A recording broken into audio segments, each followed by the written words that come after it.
needs any introduction. I don't know, but please, the floor is yours. Okay. Мені навіть не потрібно. Дуже дякую. Добрий день. Bienvenue. Welcome. Wonderful to be here with everyone today. And this is really a star-studded panel. Take a picture of the people here, because when 10 years from now, the Ukrainian economy has doubled in size, it's going to be because of this group of people. And the obverse is also true. So these are seats of high responsibility. As Victor said, it was an intentional choice to start with a panel about the Ukrainian economy. And when you leave here today, I want you to leave with many thoughts. But if you only have room for three, here are the three things I want you to be thinking about.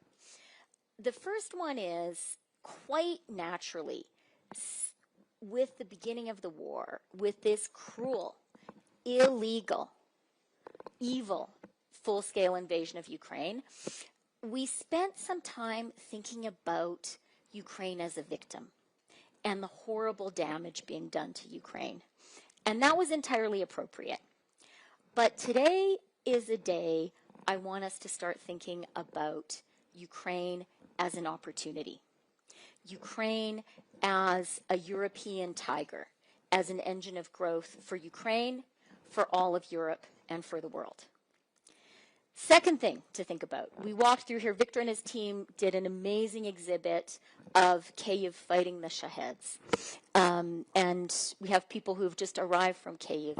It's impossible not to have the military battlefield in the front of our minds.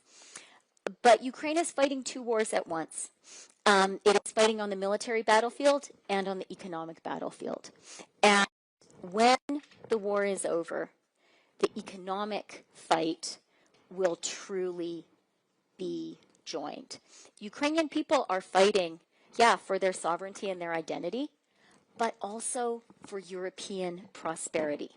And this group of people are going to talk about that and deliver it.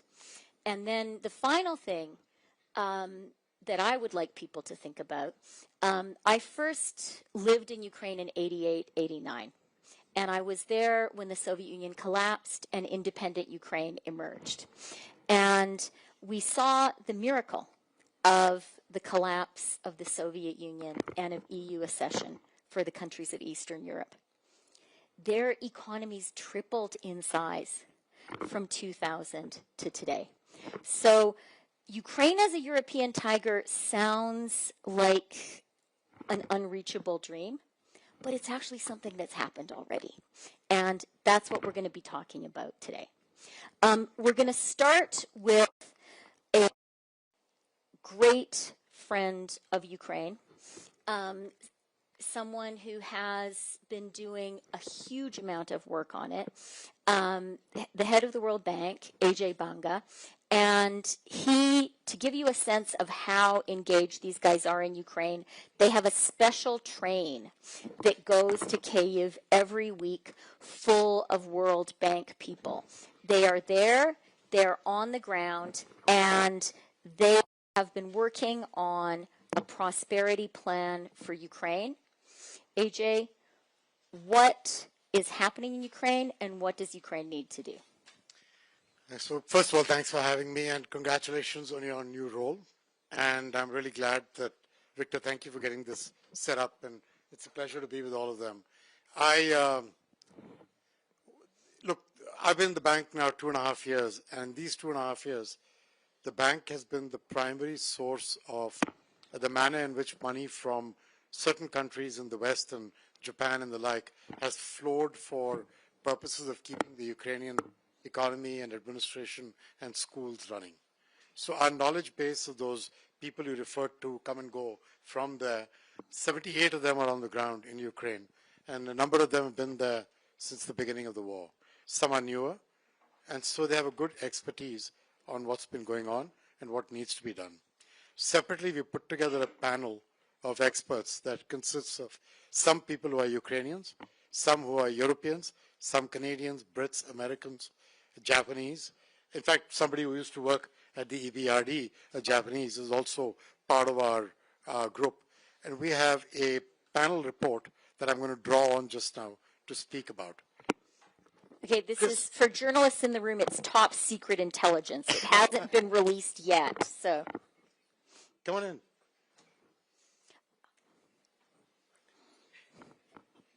We just started. I just started off. She's fresh from Ukraine anyway, so literally a few days ago. So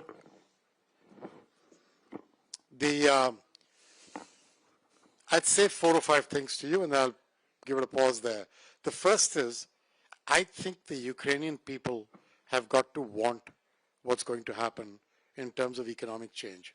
They have to want to lead this themselves. If you want to benefit the way other East European countries benefited post the change in Europe, their people took ownership of that change and they benefited from it, and their generations after will benefit from it. So I want to say this is actually not us, it is the Ukrainian people who need to take ownership of this completely. Otherwise, it will fail. There are 3 or 4 things that are connected to that. One is the desire to become one day a part of your neighbors in the EU, not just for security reasons, but for the logic of where you are. Geography is everything, and you are where you are. And so connecting to your neighbors for your prosperity and your security is kind of important. And therefore, having the willingness to conduct all that is required to become a part of the EU is going to be very important. Third is that if you want this to grow, to country to grow, you're going to have to grow differently from the Ukraine pre the war. This is actually an opportunity to reinvent that Ukraine in a way that has 3 or 4 characteristics. The first one is Ukraine is blessed with some natural resources: energy, agriculture, minerals and metals.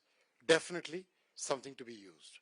The second is Ukrainians are smart on technology. You've shown that during the war, and you're developing industries that use technology during the war. There's no reason why your future cannot be digital, AI, tech enabled in a way that your population understands and will seize as a benefit. The third is that if you do all this, you have to do it to the private sector. You have to wean yourself off the crutch of state-owned enterprises. That doesn't mean you do it tomorrow morning. It doesn't mean you do all of them tomorrow. It just means you have to open the market up for competitive forces. That is what all these other countries did. You've got to get out of the crutch of SOEs. And so those 3 characteristics, in addition to the ownership of the Ukrainian people, will be important. To enable all this to happen, there are 4 aspects that this report has talked about. And the first one, Christia, is that we need to have a situation where the private sector can be allowed to succeed. That means infrastructure, the rule of law, fighting corruption, reduce transparency of SOEs, macro fiscal stability, risk guarantees. You get the idea of what's required as the basic foundation for a private sector to win. Then you need to create the other environments for that private sector, including your medium and small scale enterprises that will need the right opportunities. It's not just big companies that should win. You're going to need to get all of these to win if you're going to create jobs for your people and prosperity. You're going to need to create the right implementation of that rule of law. You're going to need to create the right tax reforms, the right reforms in the energy sector, business-friendly reforms to enable that second step to happen. The third is people. You've got a diaspora outside of Ukraine. You need to get them back. That requires certain things to happen. You've got veterans who will come back from the field. You need to provide for them to have a few new life, new skilling. You've got labor laws that need fixing. You've got education and skilling that needs to happen. So that's the third category, people and people skills. And the fourth category is we need to sell all this to investors. People aren't standing outside with buckets of cash saying, oh, I'm just dying to put this to work in country A or country B. There's a lot of places where money can go. You've got to be willing to be in the front few of that queue so that money comes your way. And that requires you to sell as much and communicate as much as it is to believe that people want you to win given your history of the last few years. So that's the way I think about that report and how I think about what we can do in the coming period. Okay, excellent. And I hope you have realized, AJ, you are here in part as the beginning of the great Ukrainian sales campaign. Find a new salesman. I think we're on the tech point, I'm going to just say a little tiny story about it. So there are a lot of Ukrainian refugees in Canada right now. And on Saturday, they go to Ukrainian school with my children and other Canadian-born Ukrainian children.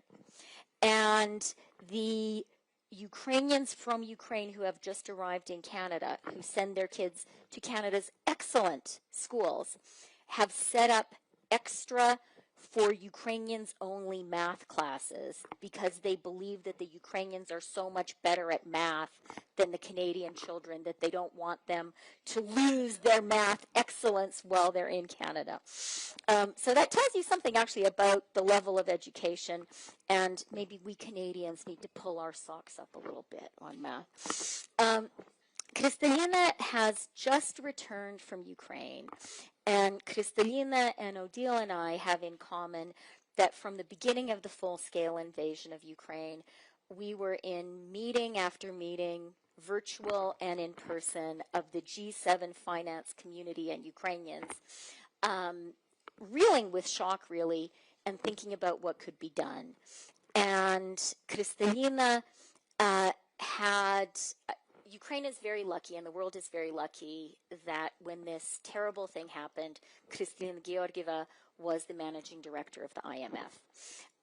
She is Bulgarian, so she knows what it's like to transform your economy, and she has even a personal family connection to Ukraine, may I say? So her brother was in Kharkiv with her sister-in-law when the full-scale invasion happened, and Kristalina would sometimes show us pictures of him and his wife in a bomb shelter with a little Ukrainian flag. So she understands. She has been there physically from the beginning and kept Ukraine going. She is just back from frozen, dark Kyiv. Kristalina, how is Ukraine, and what needs to happen for it to be a new European tiger? Let me start by saying dziękuję to the strength of Ukrainians. Ukrainians in the room, can you raise your hand? Ukrainians. I'm full of admiration for your courage, and I feel for the unnecessary, brutal pain imposed on the Ukrainian people for no good reason whatsoever. I am proud of my institution, of the IMF, for stepping up for Ukraine even when we had no policy framework whatsoever to lend to a country in a war.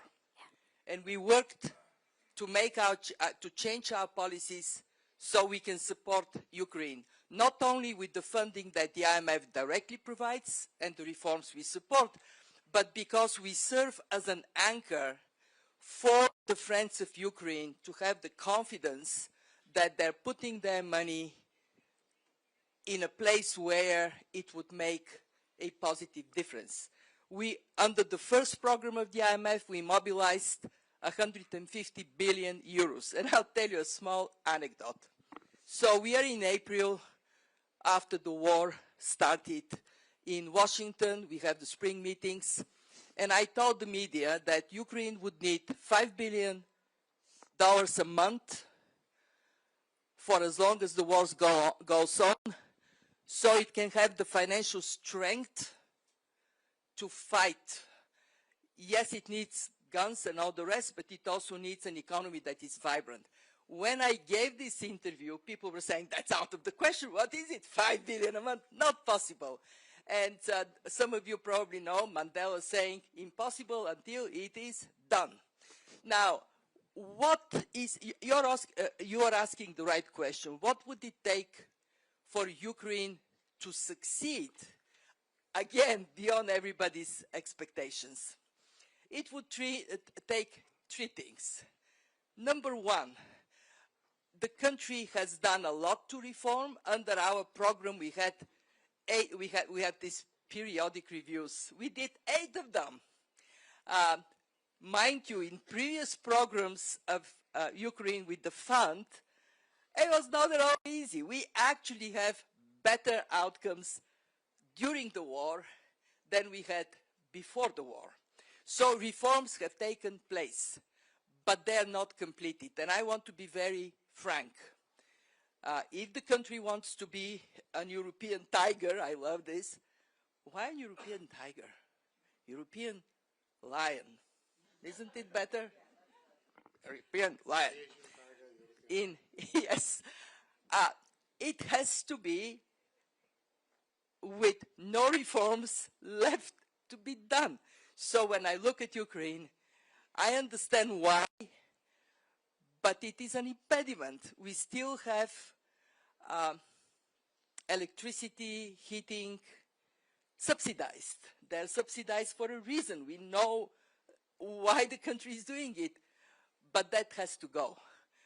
We still have, in terms of fiscal position, work to be done. We are right now looking into how we can make the burden sharing of taxation fairer. And it's not an easy thing, but it has to be done.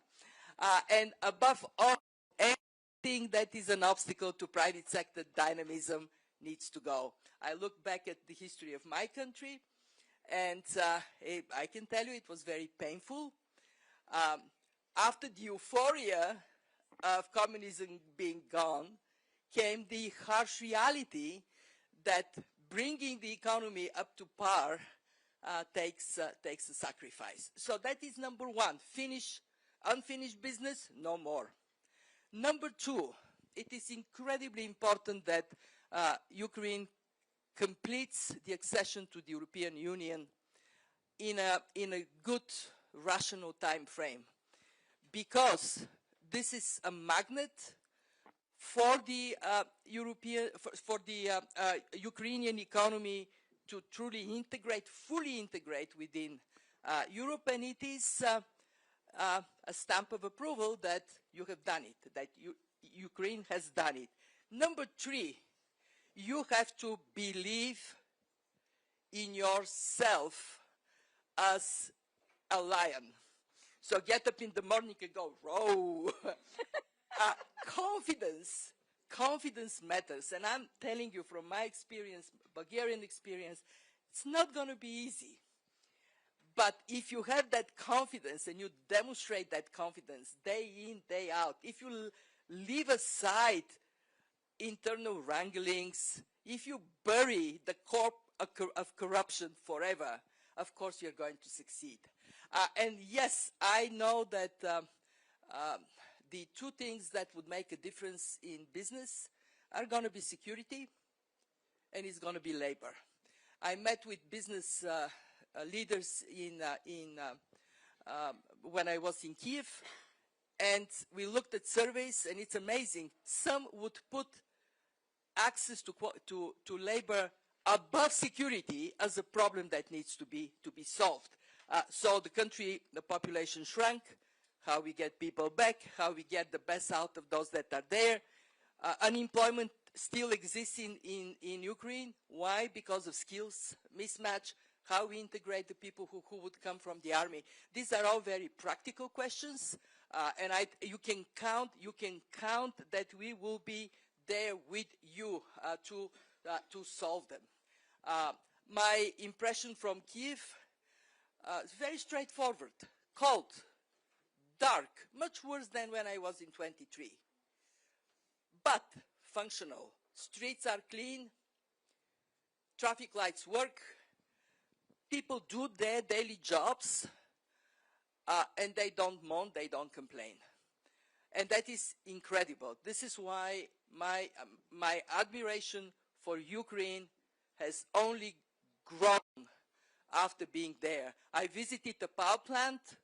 Oh my goodness, you know, how can you be so cruel to bomb a power plant in the worst winter and leave people with no heat, leave kids with no chance to go to school?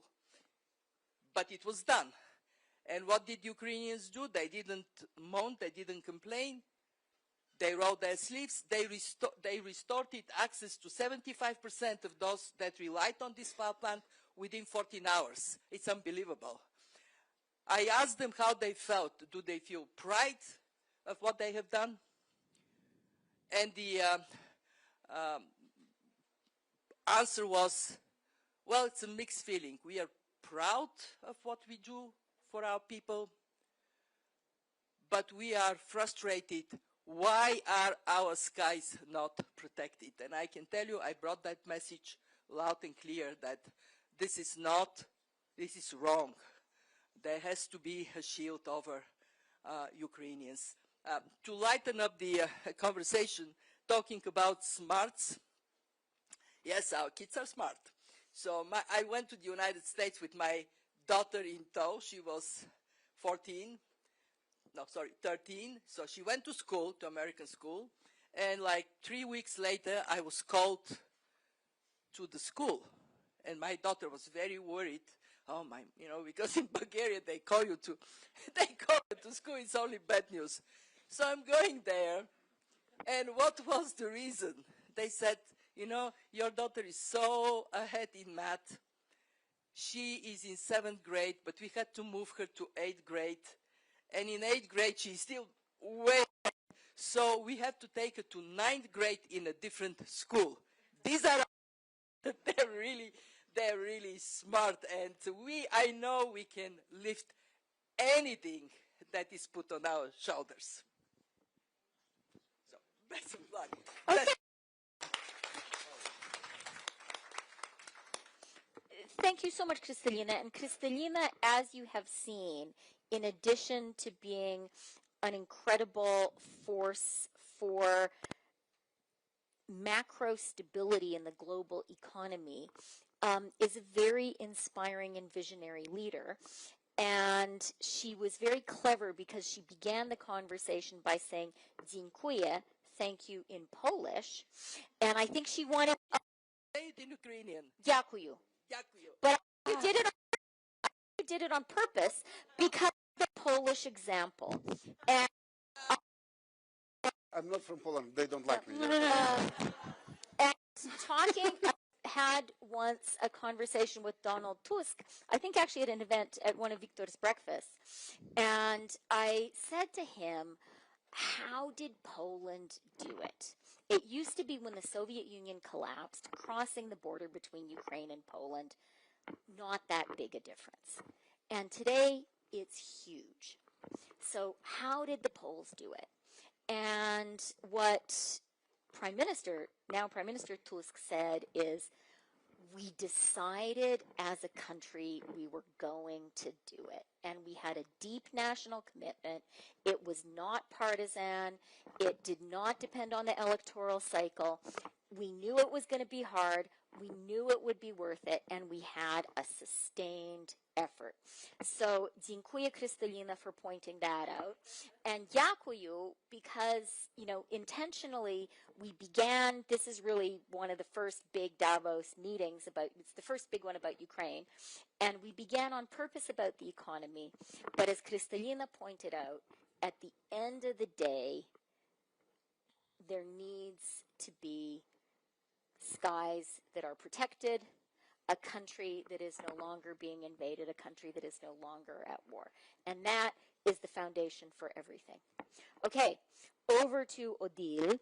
And in these meetings that Kristalina and I were at from the very beginning, Odile was there also in different capacities. Premièrement, avec le ministère des Finances de la France, and now at the EBRD. And she now leads an institution that has probably the most specific, directed experience of helping countries in that transition from communism to a flourishing European market economy. It's the whole reason the EBRD exists. I'm old enough to have been there when it was set up to guide this. So I would say to you, Odile, that this coming economic transformation of Ukraine, transformation into a new European lion, maybe we have to say wolf, because are there lions in Europe? Maybe it's wolves. We'll figure out. A test for the group is what's the right animal. Maybe this is the second really big chapter for the EBRD. You did a great job with the accession countries. Can you do the same thing with Ukraine? How are you going to do it? You're on the ground already. Whether we will like it. Yeah. I know. No, so, I mean, to start with, you were mentioning the resilience of the country in the military. I think the resilience of the economy is also amazing. And we, since the beginning of the war, we started to invest on our balance sheet. So we had some donor funding, some guarantees, but also we put our own money in, in investing in Ukraine, and we've increased very substantially our funding. Up to now, we've invested more than $10.5 billion in the countries with donor support. And what is striking is that we have some loan provisioned, we have some non-performing loan because we had a lot of restructuring also with state-owned enterprise and so forth. But the reliability and the repayment from the private sector is there. So we have not made loss in Ukraine. So the private sector businesses, even if they had some infrastructure destroyed, they had some plants destroyed, they start again. They continue to pay you back, and they start again a bit further west, a bit somewhere else, and so forth. But so the resilience is phenomenal. The second point I wanted to make, and EBRD has been very much involved into that, is when you look at the transition of Eastern European countries and Poland. I looked at the figures for Poland. Poland in 1990s at the same level of GDP overall and per capita than Ukraine. Now it's 5 times higher. So it means there is a huge gap, but it also means that this is possible to bridge the gap in 5 times growth of the economy in 30 years. And in that respect, I think one of the key components is, of course, peace and security guarantees, because when you think also about Tiger and what happened in other parts of the world, South Korea, peace, security, guarantee of security and so forth were very strong, and the economy boosted. So that's one key component. But I think also EU accession will be a very strong driver. And I think I know Ukrainians are completely determined that they see that as a core priority, a core driving agenda and so forth. The EU needs to see that also as a blessing in a way, because when you look at the impact on EU growth potential, EU economic dynamics, the enlargement countries, Poland has played a very positive role to boost EU growth potential and growth dynamics, European growth dynamics. And Ukraine can have the same role if only you think about tech and military. And last time I went in Kiev, I visited in a very discreet manner drone factory, and it's amazing to see the capacities, the ingenuity, the innovation, the efficiency, the rapidness of evolution, adjusting to what's going on the ground, on the military ground, and so forth. And this is deeply needed in Europe, which needs to step up its military capacity, and will need to rely on Ukraine technology, know-how, expertise, and so forth. Then, when you look at what will be the key factors and the key enablers for this success story to happen, I think, stable macroeconomic environment, rule of law, fight against corruption, and so forth. This has already been mentioned, but this will be key. Enabling the private sector to develop, and this requires probably deep market reform. If you think only, for example, in the energy sector, there will be a big need for deep reform, for enabling, flourishing of private investors. The infrastructure will be key, and there is a huge work to be done. In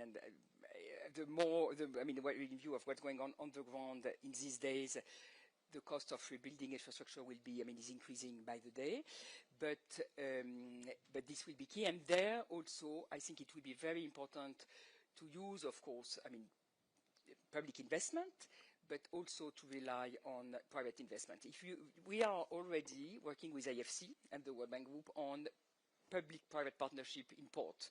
And there is a huge interest from private investors now in those days on, for the Chormosnov port, which is currently on the market. So that could be for port, that could be for aviation, for road, for possibly railway. So a lot of opportunities to develop private investment in this area, which will be key. Housing will be also a key component because, as it was flagged, human capital is probably one of the biggest challenges, and the return from displaced people, but also the reintegration of people who come back from the military. And I think the social dynamics in the country, we will have to be extremely careful and aware about the social dynamics in the countries. People who have been fighting for years in very difficult conditions on the front need to find ways to reintegrate the society, work in business, find work, and so forth. And we already work a lot with reintegration of veterans, with the banking sector, with private sector companies, but this is a key challenge because people come back with trauma, with handicap, and this will be one of the major challenges, and developing housing for these people will also be needed. The last component I want to flag is the role of the financial sector. Private banks are very solid, remain, I'm talking under the control of the IMF and Georgina, but banks are solid, but at the end of the war, they will need recapitalization, in particular in the public sector. State-owned bank will need, should be privatized. You need to have capital market reform, and we are working on capital market vertical integration so as to allow also capital market funding and so forth. So this is a key component that needs to be prepared and to be now and to be deployed further. So I think it's last comment I want to make is that we've been since the beginning of the war very much focusing on what can be done now, and I think it's still very important to continue to support and provide emergency support, address the urgent challenges and so forth, but thinking about how to prepare and how to already put in place the key components for the reconstruction is very much needed, and that's why I very much appreciate this conversation. Okay, thank you very, very much, Adil. And I loved everything you said, but I want to just put a highlighter under your point that it is not just about what Europe can do for Ukraine, it's about what Ukraine can do for Europe. And I think part of the big paradigm shift we need to have is to move from thinking about Ukraine as a philanthropic exercise and to seeing Ukraine as a powerful engine for Europe for the reasons you have outlined. And by the way, quite a few people think Europe needs a little more horsepower. So Europe is lucky to have Ukraine. I know. Okay. I'm going to bring in another animal because of Talat's last name, Kachka. Yeah, so that's this is actually a good example. Yeah, so so someone thinks that we do not rush, but in reality we do our work. Yeah, so that's yeah. But I think that talking about animals, I think that there was an animal that was mentioned already on highest political level by Commission President Ursula von der Leyen. This concept of porcupine. Yeah, so that's the defended Ukraine. So that's I think that this is something where we have consensus that security is important and security also costly. So that our assessment is that if situation is not changing, so that in terms of Russian aggressive behavior towards Europe, so and globally, then it might cost up to 700 billion in next 10 years with maintaining the army that exists now, the same size, and providing military to it. So that's then, of course, and what is quite interesting is that on the basis of the security consensus, there is also a consensus between the EU and the United States, and the discussion that happened, for example, on 6th of January in Palais Élysée, so in France, that prosperity is also like a pillar of future success. And this is like path dependence, because prosperity depends on security. Other things that our prosperity depends on are reforms, and this is like the word that is too abstract. Yeah, so reforms is that when you like change yourself, and Ukraine is changing herself so that by defending ourselves, and these changes are not like an office PowerPoint. This is rather repairment of power station. Yeah, so that you have like it's like coal, ice, that's steel, and you repair in order to deliver electricity to people. So that's why, and this is exactly what we are doing. So that's something. What I always highlight is that definitely, that all you are saying is that Ukraine will need to do reforms, but we are doing reforms. Sometimes to our own nation, so that this is what we see in Parliament, because Parliament is saying we adopted this anti-corruption law and they are applicable against us, so that's why, how come? Yeah, but I think that this is the bravest thing that politicians can do, that's to apply the laws they adopted to themselves. Yeah, so that's why I think that what happens in Ukraine, the Ukrainian Parliament is bravest things. But we need to consolidate this, and there is also good consensus on this, EU accession. So that EU accession, I have, for the moment, as a Deputy Prime Minister responsible for European integration, all to-do list. It is incredibly long, yeah, so it's like 500 measures on rule of law, 1,000-page table on everything else, yeah, so like statistics, energy, environment, so on. But this list is very complete. And what we discovered is that in majority of these areas, we are on the final miles of these reforms. Even in rule of law, people believe that, we still need to do a lot of things, but in reality, we are at the end of generational reform on rule of law, which started in 2016 with review of our constitution. And last year, we selected several hundred of judges, new judges, selected according to the procedures that are trusted by our partners. This year, it will be another 2,000, even more judges to be selected. So that's why we are advancing here, and we want to consolidate, and that's why EU accession here is a very exact to-do list. Yeah, so that, and definitely we are not starting, so that we really advancing on many areas. Another sort of last pillar, yeah, so it's about on the future success is access to finances, yeah, and here as well we have a consensus. This is something where what we are working together with Alexei and our colleagues, together with U.S. government, BlackRock, EU Commission, and some other people, and the circle is evolving about how we see this financial support. And I think that if these three things that where we have consensus will come in like into fruition, so that they are implemented, then I think that we will definitely have all Ukrainian people turn back to Ukraine, because this is like something like a sine qua non for economic transformation. This is also like a part of model, so that we need at least half of the people who left Ukraine to turn back to Ukraine, but preferably all of them, yeah, so that, and maybe not only Ukrainians, but some Europeans, like UK citizens are now moving to Poland, yeah, so that's because it's more attractive, so maybe Ukraine is a destination for all of you. But what is important is that we are serious now, so that we usually, that Ukrainian government is criticized that, that you had a 1 trillion GDP presentation, PowerPoint presentation 2 years ago or 3 years ago and so on. But now what I see is that all of you are absolutely serious. Yeah? It's about actual implementation of all the things. These are not like very, very general thinking, abstract thinking. So, and reforms we are doing are absolutely serious, and no one is questioning this thing. So this scenario is clear, and what is important is that definitely we are not saying that, we are saying about perspective for 10 years, yeah, that's to double GDP in 10 years.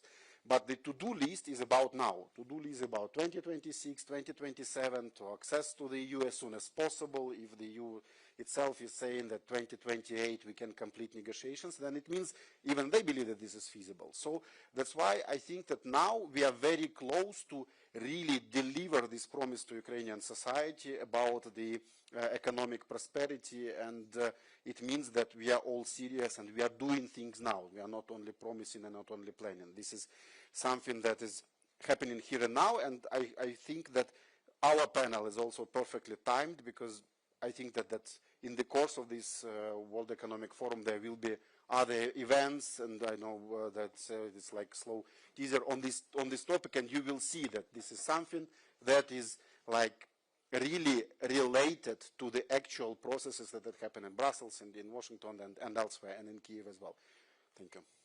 Okay, Tarase, yeah, Chris, yeah. Ukrainians tell means duck. That's why the animal. I just want to say one thing.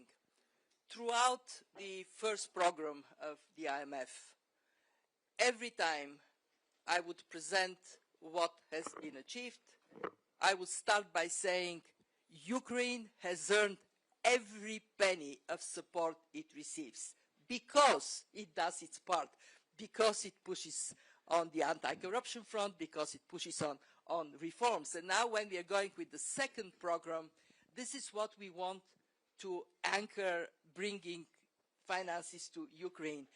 Ukraine has earned every penny of support it has gotten. Okay. Okay, Alexei, no pressure, but now you have to show how Ukraine is going to earn every penny of the money it needs for the renewal. Proszę. Thank you. Easy. So what I wanted to say is that many points have already been raised. So I think this discussion, whether it's real or not, is exactly how it was said. Like, it's impossible until it's done, right? So both the security and the economic prosperity are interdependent, and through the security that we provide also to ourselves. So here. Some math. So this 700 billion that Taras referred to are kind of off-budget defense expenses, and like the similar amount, like 500 plus across the next 10 years, should come from Ukraine's own budget, which means that the budget should be sufficient enough, right? So how do we do that? Like we can we fight corruption, we increase the white economy, we collect more taxes. But right now, if you look, Ukraine is distributing around 50% of its GDP. So like it, as Kristalina says, like we earn and we do our share, right? So we need to grow economy to be able to sustain security that will allow to grow economy. That's how it's a kind of chicken and egg thing that we need all to be very serious about. And it's endeavor in this like hundreds of billions. And if you put them into one document, for the next 10 years, yes, of course, it looks like a lot, right? But then this is also real, and if you see what has been achieved, right, you will see that this is feasible. Like, nobody believed this 5 billion a month, like really at the start of the war. We can all really remember that. So like what we need for Ukraine to succeed, as was said before, security first, and it also costs money, like macroeconomic stability, then people returning, and we will need some help with that, and then some help with de-risking instruments, and a lot of the financial instruments that Adil was referring to that will de-risk the first like probably 5 years of investment in Ukraine before investors actually see, okay, you can make profit here, it's working good, and Ukraine is delivering also on its promises of like better business climate. But Russia is not going anywhere, right? So risks in Ukraine will be always higher than in Poland, unfortunately. So like especially for the early investors, we would need this like more de-risking instruments, and also a lot of public investments into infrastructure. If there is no road, or it was destroyed, or like there is a social housing that needs to be to house workers, if government don't invest there because the government does not have money, it all goes to the defense, then there will be no economic growth and no private sector. So we're trying to combine this all together into one single framework. But like, what about Ukraine? So we're saying, okay, like this is what needs to happen, and how much every piece costs, and what are the mechanisms to do that. But then Ukraine also takes on its commitments. We're also talk to the reforms. There is no other way to do that just because of the EU accession. So we're going to be doing that, and complete it like in the lightning fast time. Nobody kind of believes it now, but as usual, Ukraine will perform. I'm sure about that. But also through like state-owned companies, right?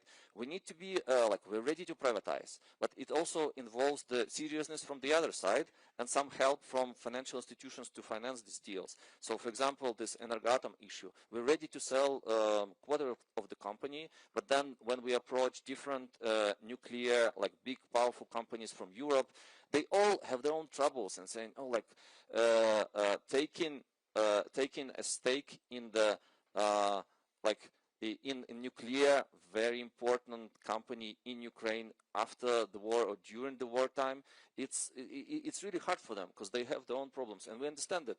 But it means that there should be a general deal, that it's not just like Ukrainians believe, it's that EU as well, and we all kind of globally believe that it is possible to create new European like powerhouse through Ukraine, and we take our commitment seriously and do this all together. Then for Ukraine, we need to create projects. Everybody is saying, okay, like there is not enough projects for the private sector, right? In which sectors could you utilize like hundreds of billions of additional investments across the next 10 years? So yes, this is real challenge, especially with people that are not present in the country. So people should be returning, we should be retraining them. There's also kind of funds required for that, and then they will be working in some new economy. So like AI hyperscalers, we're discussing this like very extensively across the last half year, and it is actually feasible. We have nuclear, we have a lot of like green energy that could be built. EBRD does a special financial instrument for more like scaling the green energy. So like we can actually do that, and then the capacity for projects will grow, right?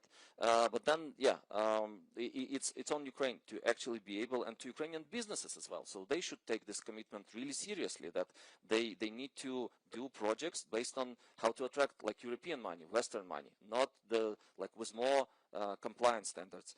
And maybe like from the government, we should improve our government capacity.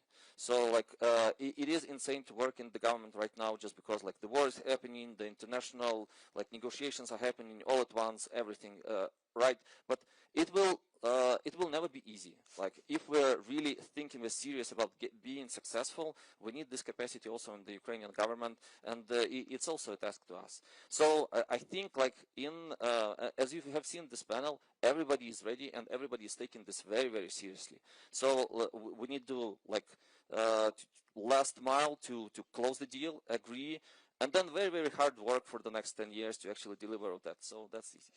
Thank you.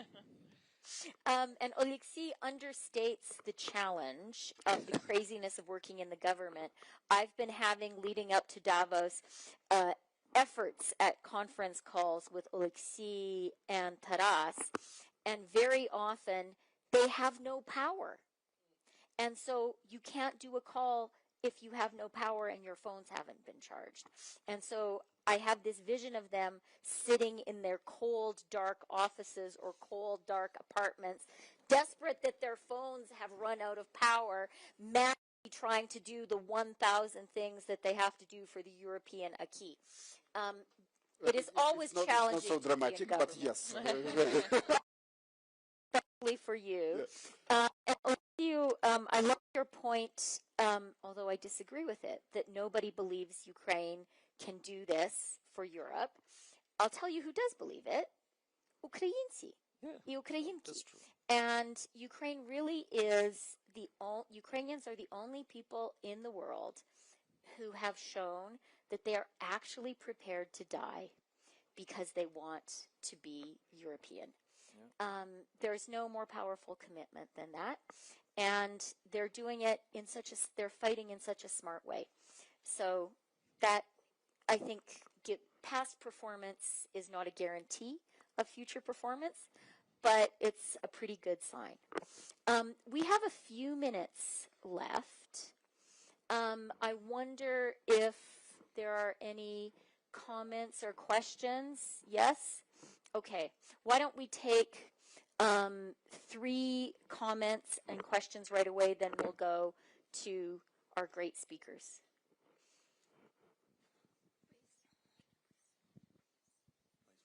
Thank you. Mark John from Reuters. Just a quick question to Managing Director Georgieva, first of all. When do you expect to be in a position to release the first funds from the new program? And I guess the counterpart question to that is for Ukrainian officials. What do you consider to be the most realistic options for near-term budget financing in the meantime? Okay, we'll do two more questions so we can, and then we'll wrap. Can I go ahead? Ken Choi from Joseon Daily Newspaper, South Korea. My question is a fatigue issue. I'm a journalist, so from day one, I engineered my newspaper to support Ukraine, and then Russians harassed us and whatever, and our newspaper runs Asian Leadership Conference, so we invited Prime Minister Severdenko twice. Mrs. Zelenska came to Korea for Asian Leadership Conference. So I sort of mobilized Koreans to support Ukraine because, and still today, I still believe that Ukraine can do it. You know, I have no doubt in my mind, as President Banka said, you know, Ukrainians have the willness and all the spirits to be able to, you know, resurrect the country's economy and so on. But, you know, the rest of the world is in sort of a fatigue, meaning like, you know, President Trump came in, the Korean government changed, and Europeans seems to be more interested in Greenland, you know, Americans are more interested in Venezuela and so on. So, you know, the tension on Ukraine is, you know, sort of going down on the level. And my question to the panelist and maybe Mr. Kashka, you know, help me how I can revive this fatigue, overcome this fatigue issue. Okay, very good. One more. Maybe we'll do two more. Please. Thank you. Hello. I have a question for Taras, the Vice Minister. Why were 11 political parties suspended or banned in Ukraine? Why is that? Oh, okay. And how does it help the democratic rules?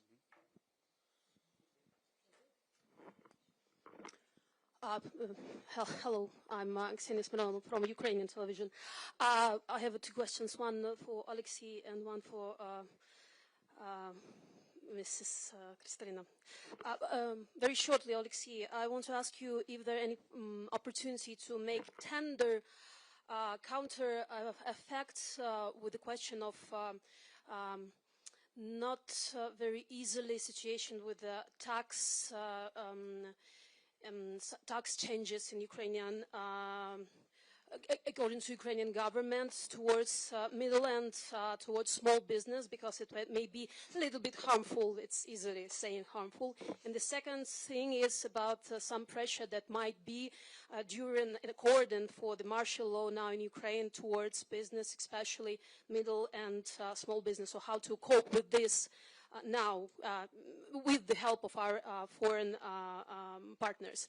And for Ms. Kristalina, we are talking about reconstruction, but my question as journalists during all these years of war is, maybe we should talk really about reinventing of Ukraine's economy, because it was a very hard question even during the time period when the war started in 2014, that we are losing a lot of sectors of economics because of this long-distant war. And now we have completely destroyed regions in Ukraine. So should we really reconstruct, or should we start this dialogue about reinventing of Ukraine's economy? So the question is what the form of this economy might be in this modern future, us in Europe as Ukrainians, and who will start and make this dialogue now, not after war.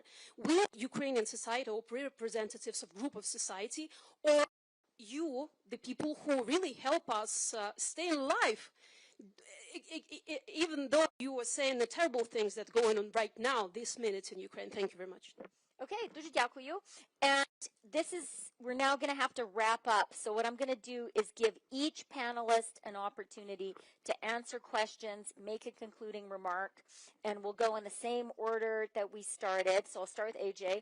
And I think you have something directly to say to our final question from the Ukrainian journalist about reinventing the Ukrainian economy. In my opening remarks, I talked about the need to think about reinventing and take this as an opportunity to turn the page. and think about an economy that is driven by technology, data, AI, that stuff, but also driven by Ukraine's blessing of natural resources and then driven by the private sector. But the important thing is for the Ukrainian people to own it and take it forward. I just want to make one point in addition to this. I think the privatization of state-owned enterprises, to Alexei's point, is going to be very important. The question will be, are you going to get privatization at 25%? Or do you need to think about privatization where the private owner gets a higher amount in the beginning and Ukraine keeps a substantial ownership so you can get the upside of when that company is doing better post the war? And I think that's an interesting angle that we're going to have to think our way through as the next few months go by. Yeah, excellent point. Okay, Kristalina. First on to the question when we expect to go to our board of directors with a new program, it will be in matters of weeks, not months. We do have some actions that are prior actions for going to board to be completed. When I went to Kiev, I went, among other things, because I wanted to be sure that something that was agreed in November is fully ready to go. And not surprisingly, as everybody here knows, with the anticipation of peace, there is dynamics in Ukraine that requires calibration of this, not all, but some of these prior actions. I must say that many of the difficult prior actions have been implemented.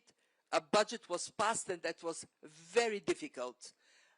The labor law that is critical for the economy has been presented, and it is advanced. And I'm fully confident that we are finding the right path for completion of prior actions so we can go to our board of directors. And I got that sense that, are there any members of parliament in the audience? Not yet. Not yet. They're coming. But that when faced with this, can we have an anchor for the support for Ukraine? Everybody in the parliament, in the government, and I hope in society understands that an IMF program is not just the 8.1 billion that we would commit from the IMF. It is an anchor for the 90 billion from the European Union, and therefore we must move forward decisively, and that I am confident this is going to happen. To the very interesting question on how the economy can be reinvented.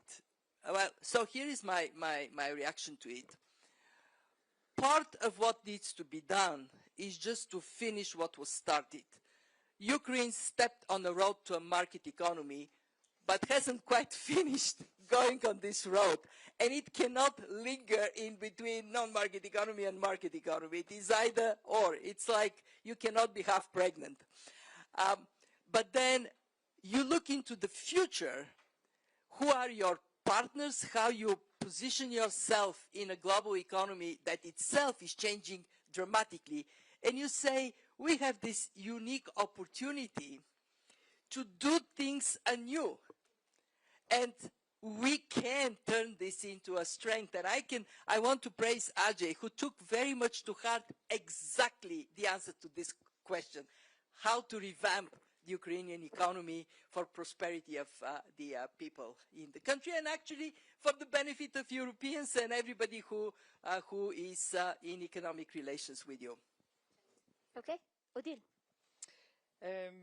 On fatigue, I don't think, I mean,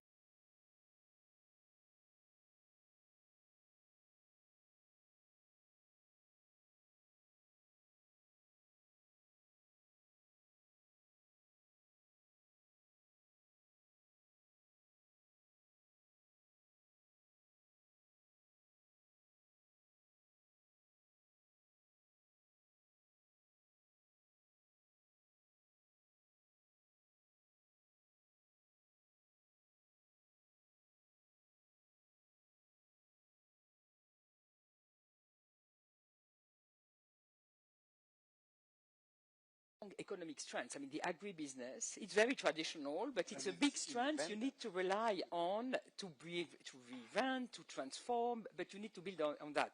You need to build on the manufacturing capacities. You need to build on the tech capacities, AI, the defense will be a key part of the recovery.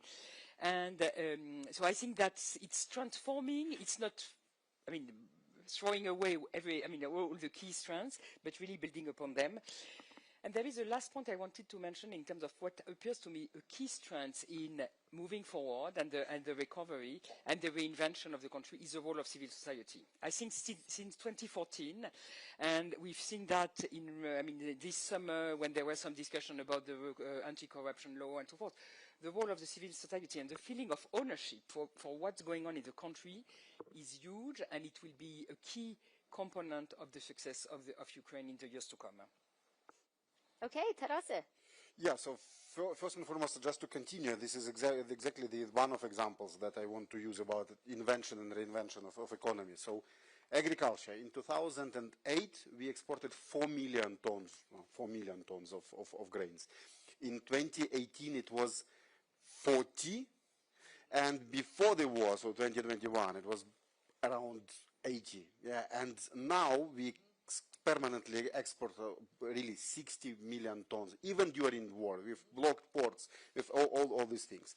Then the defense industry, it is invented itself with all these drones. What is digital economy? It is invention in itself. This is not something that we inherited from anybody. So that's why there are a lot of examples that Ukrainian economy, it means Ukrainian people, Ukrainian society, have curiosity, knowledge, willingness, interest to develop themselves. This is the energy that will be used by all financial institutions and businesses and investments to bring prosperity. So that's why Ukraine is really invented itself constantly and permanently. That's why we believe in our own future.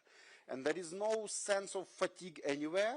I think that what really happens is that there is a very profound change in our cooperation with our partners. In the 2022 first months of war, all support was urgent, like this discovery that we need $5 billion US monthly of support, that we need some humanitarian support, etc. It works now as well, so that the most recent initiative of Polish citizens to collect money to bring generators to Ukraine, it means that there is a sense of urgent support to Ukrainian society among a lot of societies. But on the after 4 years of war, and this war is really last longer than Second World War, so we think about strategic change, yes, about thinking about how we can invest like in 10 years, how we can implement reforms that works for decades. So that's why it's not a fatigue. This is a change in partnerships for the good. So it's more serious, more advanced, more ambitious, and more coherent as well. And last but not least, that despite 4 years of war, we maintain democratic society. You mentioned civil society organizations, media freedom. What is possible under martial law? And your questions about parties is also a good example of it. We have 377 political parties registered in Ukraine. And indeed, some of them are decided to praise Russian aggression. They decide to praise aggression against ourselves, so that it goes beyond political order. So that's why we maintain democratic heart of Ukrainian society alive and evolving, even in the circumstances of martial law. Thank you. Okay, I've been a terrible moderator because we're 7 minutes over, so Alexei, Just really fast. Yeah, so other people are waiting. I think on the budget question, there's IMF program coming. There's 19 billion that we're discussing with EU. We have, by the way, the highest ever in the history of Ukraine national bank resources right now. So I think we're very much on track. On the fatigue issue, I think, look, the same people that are building rockets that kill Ukrainians and they send people killing Ukrainians are the same people that aiming the same rockets into South Korea. it's somehow like it got connected with Russia, so the North Korea is there. So we think like we know how to fight it, right? So kind of cooperating on this together to bring more security to your country and to our country, I think is the best big example. And like doing so in defense sector, in industrial sector, so with Korean companies, I think the best. And maybe on the reinvention of the economy. So I'm just back from Berlin. From Saturday, we had Grüne Woche there, a huge agriculture kind of exhibition. Agricultural Davos, yes. Yes, yeah. So basically last year, and we had a big meeting between Ukrainian agriculture organizations and German ones, and German farmers. And last year they were like fighting like against one another. This year, not so. Like farmers saying, we support Ukraine. We see that we need to go to these markets together. Let's work together to be more beneficial to both Germany and Ukraine. And that's the cooperation that we seek, and it's possible. And beautifully, we end with agriculture and animals. So perhaps we end with the Ukrainska korova. This is zoo democracy. Yeah. Thank you. Thank you. Thank you very much. Thank you so much. Thank you. Thank you, Kristalina. Yes, yes. Thank you, Kristalina.